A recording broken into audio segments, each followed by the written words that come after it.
He didn't even add new money. The market just did that for him while he was on vacation in Hawaii. You want to throw your laptop out the window.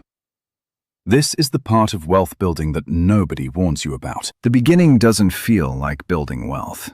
It feels like stuffing cash into a mattress that's slowly deflating. You're doing everything right. You're maxing your Roth IRA, buying index funds, living below your means, saying no to expensive dinners and trips. And your net worth is crawling forward like a drunk snail. What you're experiencing isn't failure, it's physics. My name is Max, and today I'm going to explain why the first $100,000 feels like pushing a boulder up a mountain, and why the second $100,000 feels like the boulder is rolling downhill on its own. Because once you understand the math, the brutal beginning stops feeling personal and starts feeling inevitable. Imagine pushing a giant boulder up a mountain, not a cute rock you can kick around. I'm talking about a 2-ton slab of granite that barely moves when you throw your entire body weight against it. The first 100 feet are absolute agony. Your legs are shaking. You're drenched in sweat. You look back, and you've moved maybe 12 feet in an hour. It's supposed to feel impossible. Because right now, at this stage, you're doing 100% of the work. Your money isn't helping you yet. It's just sitting there watching you struggle. But here's what keeps people pushing when they understand the physics.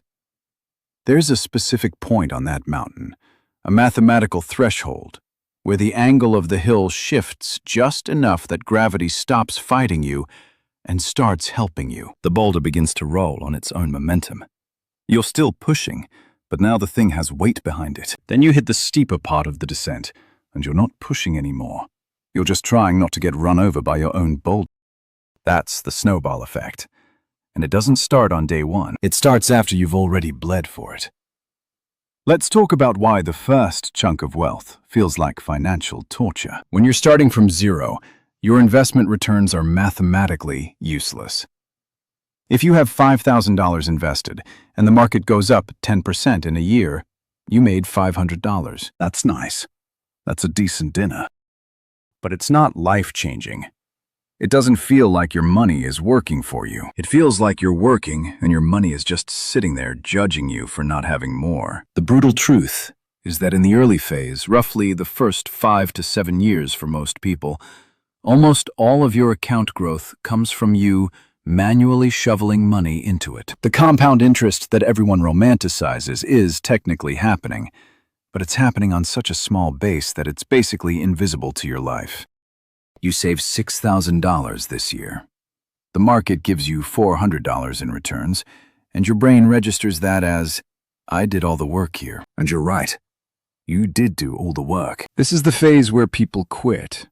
They see their friend buy a boat or lease a brand new BMW, and they look at their brokerage account that says $23,000 after 3 years of sacrifice, and they think, what's the point of this? The point is that you're building the foundation for a machine that will eventually run without you. But foundations are underground. Nobody sees them. Nobody congratulates you for pouring concrete. Nobody throws you a parade for having $40,000 saved. That timeline assumes you're putting away a reasonable percentage of your income. The market does its average thing around 7 to 10% annually, and you don't panic sell during a crash. 8 years. That's 2 full presidential terms. That's long enough to forget why you even started doing this. But that $100,000 mark is the activation point. Once you cross $100,000, something fundamental shifts. Not in the world, in the equation. Suddenly a 10% year doesn't give you $500. It gives you $10,000. That's real money. That's a used car just appearing in your account because the market had a good quarter. You start to feel it. Your contributions still matter, obviously, but now they're being amplified by something you're not directly controlling. Your money has started pulling its own weight. It's become a second worker contributing to the cause. The second $100,000, the climb from $100,000 to $200,000, typically takes about 5 years. Not 8. 5. Same contributions from you, but the math has changed sides. The market is now doing enough heavy lifting that the boulder is visibly rolling faster. You're still pushing, but you're no longer the only engine. This is when people start saying things like, "It's really picking up steam now," and they're not lying or exaggerating. The compounding that was purely theoretical and invisible for the first decade has become mechanical and visible. By the time you're sitting on $400,000 or $500,000, if you're lucky enough to catch a strong bull market year, your account might go up $60,000 or $80,000 in 12 months. You didn't save $80,000. You probably saved $15,000 from your paycheck, and the market did the rest. Let me say that again, because it's important. The market, this abstract collection of businesses you own tiny pieces of through index funds, earned more money for you in 1 year than you could physically save from your actual job working 40 hours a week. That's the crossover point. That's the moment when you realize your financial future is no longer tied exclusively to your ability to show up and trade hours for dollars. People talk about financial independence like it's some distant fantasy reserved for tech entrepreneurs and crypto winners. But the reality is simpler and weirder. Financial independence starts the exact moment your assets generate more wealth than your labor does. You might still work. You probably will work. But the existential terror of, if I lose my job, I lose everything, starts to dissolve. Because your portfolio is now a second income stream that doesn't call in sick, doesn't need vacations, and doesn't have a boss. So how do you get there faster? You can't hack compound interest. It's mathematics, not a life hack. You can't speed up time.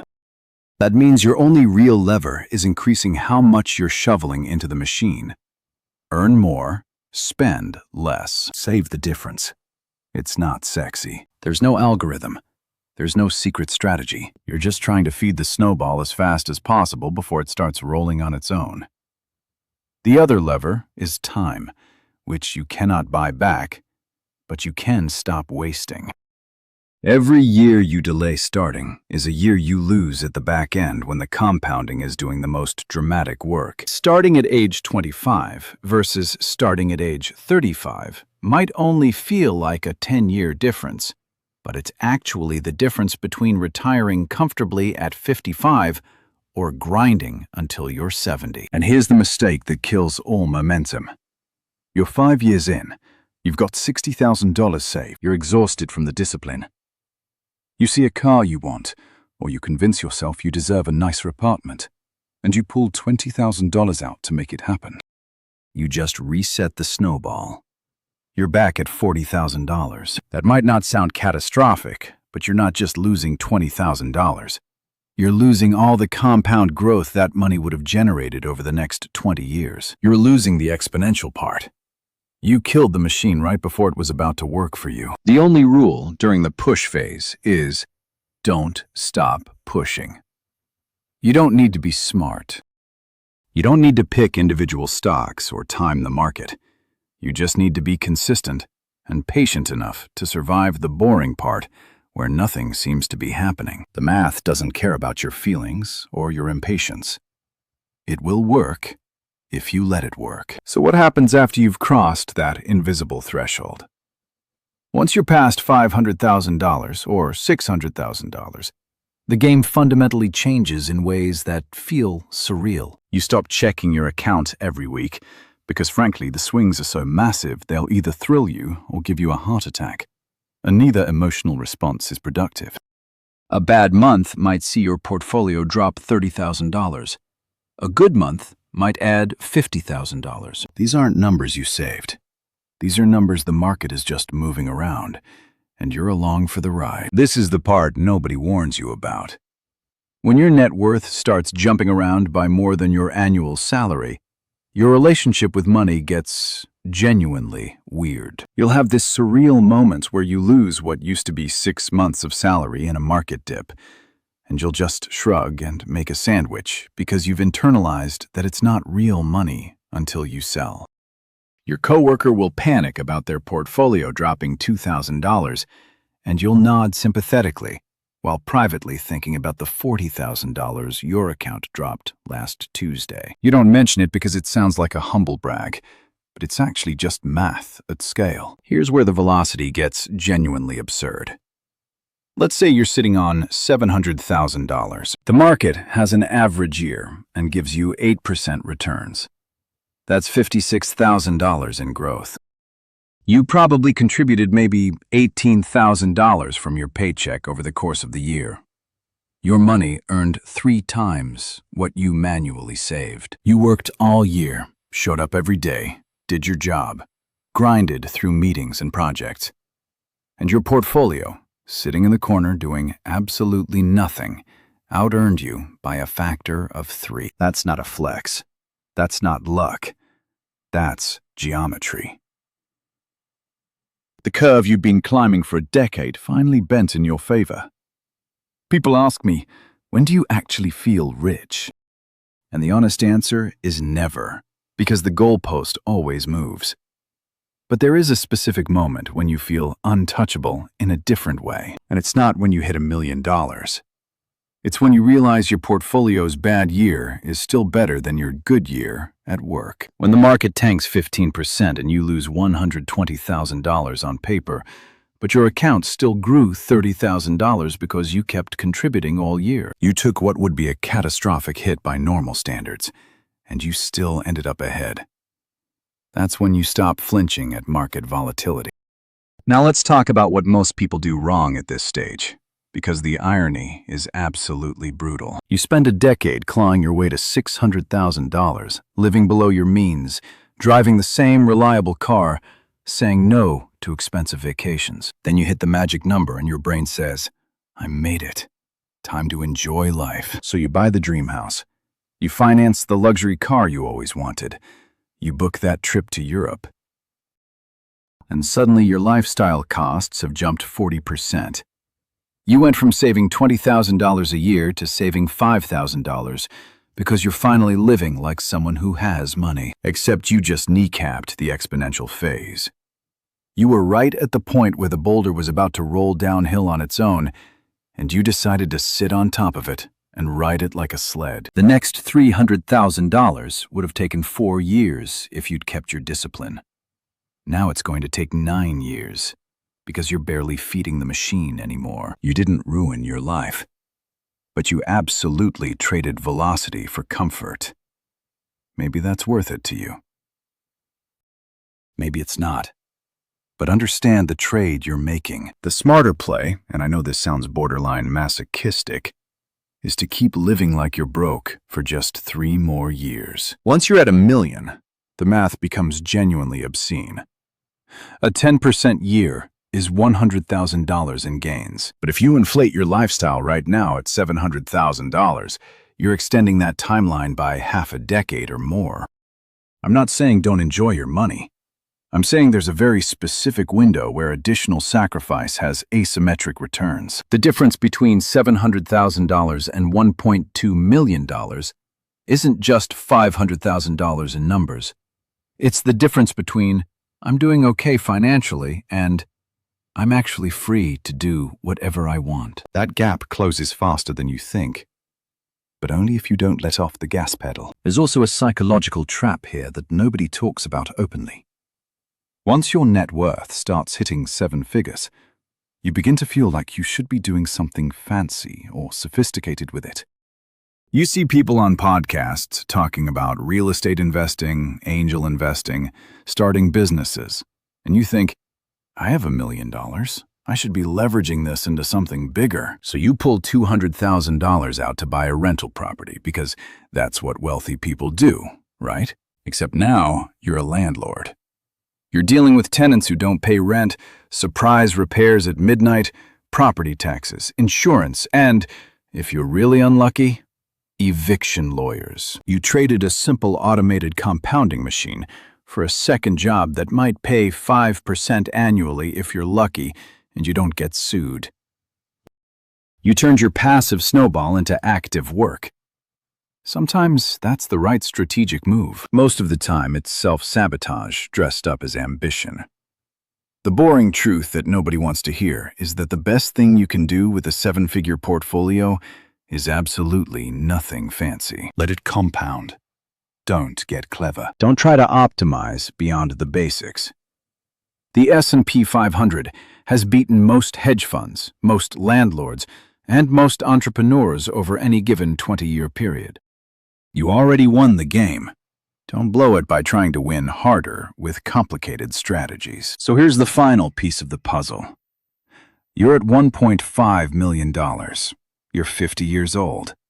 You've been disciplined for 25 years.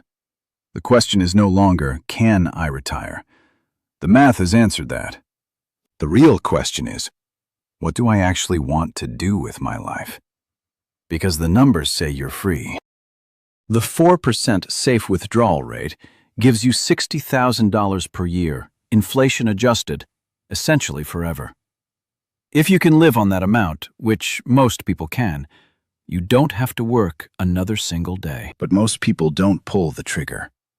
They keep working anyway, either because they're terrified the market will crash the day after they quit, or because they've tied their entire identity to their career for 3 decades, or because they genuinely don't know what they would do with themselves if nobody was paying them to do things. The portfolio is no longer the constraint. Psychology is. And that's a problem that no amount of compound interest can solve for you. I need to be brutally honest about something that most financial content creators won't say out loud. The hardest part of building wealth isn't the math. It's not picking the right funds or timing entries and exits.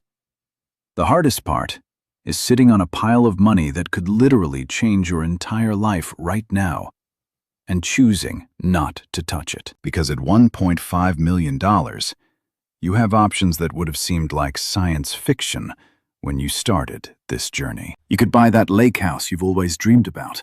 You could quit your job and spend 2 years traveling the world. You could write a check and completely eliminate your kids' student loans. All of these things are mathematically possible, and every single one of them would feel incredible for about 6 months. Then you'd wake up at 52 years old, back at work because you have to be, watching your formerly magnificent snowball limp along at $900,000, and you'd realize you traded permanent freedom for temporary relief. That's the real test that nobody warns you about. The portfolio doesn't care about your feelings. It doesn't care that you're tired or that you deserve a reward for all this discipline. It only cares about time and contributions. And the cruel irony is that the closer you get to actual financial independence, the more tempting it becomes to sabotage yourself. Let me show you what I mean with actual numbers. At $1.5 million, if you withdraw $100,000 for something big and meaningful, you're not just losing $100,000. You're losing the future value of that money. Over 20 years at 7% growth, that $100,000 would have compounded into $387,000, and that's assuming you never touch it again. But here's what actually happens once you break the psychological seal. Once you prove to yourself that the money is accessible and withdrawable, you do it again. Maybe not immediately, but eventually. Because your brain has recategorized the account from untouchable long-term investment to available resource when I really need it. That's how people with $2 million end up back at $800,000 5 years later, wondering what happened. Now let's talk about the flip side, because discipline without vision is just pointless masochism. What does it actually feel like when you don't cave to temptation? When you keep contributing through your 50s, even though you technically don't have to anymore. Your portfolio hits $2 million at age 55, then $2.5 million at 58. By 60, you're looking at $3 million, maybe more if the market cooperates. At this level, the math becomes genuinely absurd. A 4% safe withdrawal rate gives you $120,000 per year. That's not scraping by. That's living comfortably, traveling internationally, helping your kids financially, and still leaving a 7-figure inheritance when you die. You didn't just retire.